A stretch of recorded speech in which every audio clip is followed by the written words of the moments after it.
Shalom, jemaat yang diberkati Tuhan, kita bersyukur karena kasih Tuhan boleh menuntun kita sampai saat ini.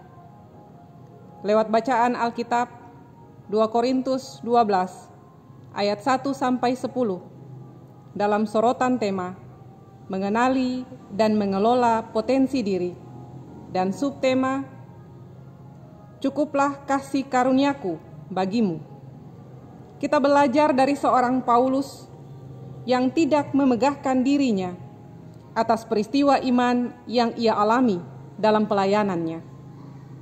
Untuk menghindari peninggian diri, Paulus menggambarkan pengalamannya dengan menggunakan kata ganti orang ketiga, bukan dalam orang pertama. Paulus mencoba menceritakan pengalaman imannya yang diangkat ke tingkat ketiga dari sorga, yang diangkat ke Firdaus dalam diri orang lain, seorang yang disebut Paulus sebagai seorang Kristen. Pengalaman yang mengagumkan ini telah terjadi 14 tahun sebelum penulisan surat ini, sekitar tahun 43 Masehi.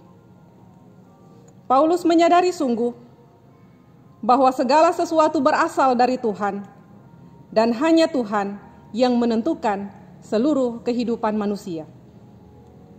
Jemaat yang dikasihi dan diberkati Yesus Kristus, inilah Paulus yang tidak lebih rendah dari rasul-rasul yang luar biasa itu dalam kewibawaan, tetapi juga sangat menonjol dalam kerendahan hatinya. Ini merupakan suatu hal yang sangat baik ketika kita memiliki suatu roh yang rendah hati di tengah-tengah pencapaian kita yang tinggi. Seperti tanaman padi, semakin tinggi, semakin berisi, ia semakin menunduk. Karena mereka yang merendahkan diri mereka sendiri akan ditinggikan. Jemaat yang dikasihi dan diberkati Yesus Kristus, Paulus menyadari sungguh bahwa Tuhan turut bekerja dalam seluruh perjalanan kehidupannya.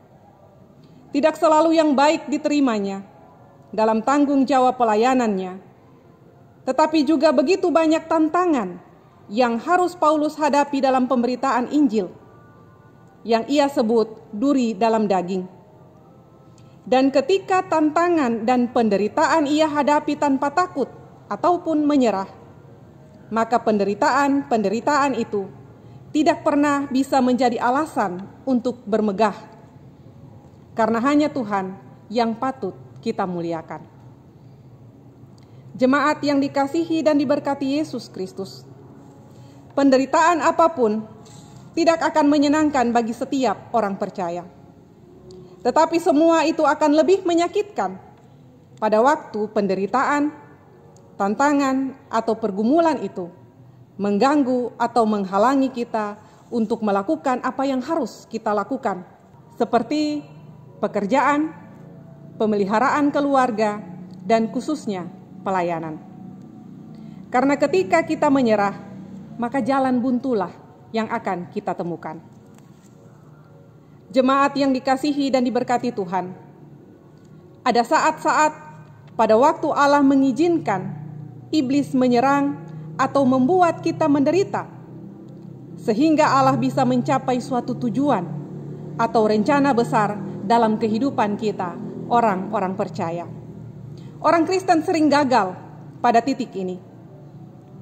Kita kadang-kadang meragukan apakah penderitaan kita itu datang dari Allah. Bahkan sebagian kita tidak bisa dibujuk untuk percaya bahwa penderitaan-penderitaan yang kita alami juga diizinkan oleh Allah. Dan kita tidak melihat apa-apa dalam penderitaan atau tantangan-tantangan itu lebih dari bencana-bencana yang jahat dalam kehidupan kita hari lepas ke hari. Akhirnya kita mulai menyerah, kita terus mengeluh, sampai pada titik kita menarik diri dari Allah dan semakin jauh dari Allah. Jemaat yang dikasihi dan diberkati Tuhan, jika kita gagal mengenali Allah dalam penderitaan, maka kita tidak akan mendapati Dia dalam sukacita dari janji berkat-Nya cukuplah kasih karuniaku bagimu. Cukuplah kasih karuniaku bagimu. Ini adalah kata-kata Kristus. Ia berkata kepada mereka yang mencari pembebasan dari penderitaan dan kesedihan. Adalah cukup bahwa aku mengasihi kamu. Adalah cukup bahwa aku menyertai kamu.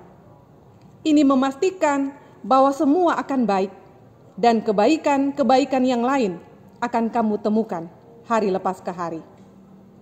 Jemaat yang dikasihi dan diberkati Yesus Kristus, jika kasih karunia Allah cukup untuk menyelamatkan kita, pastilah itu cukup untuk menjaga atau memelihara kita dan menguatkan kita pada masa penderitaan kita.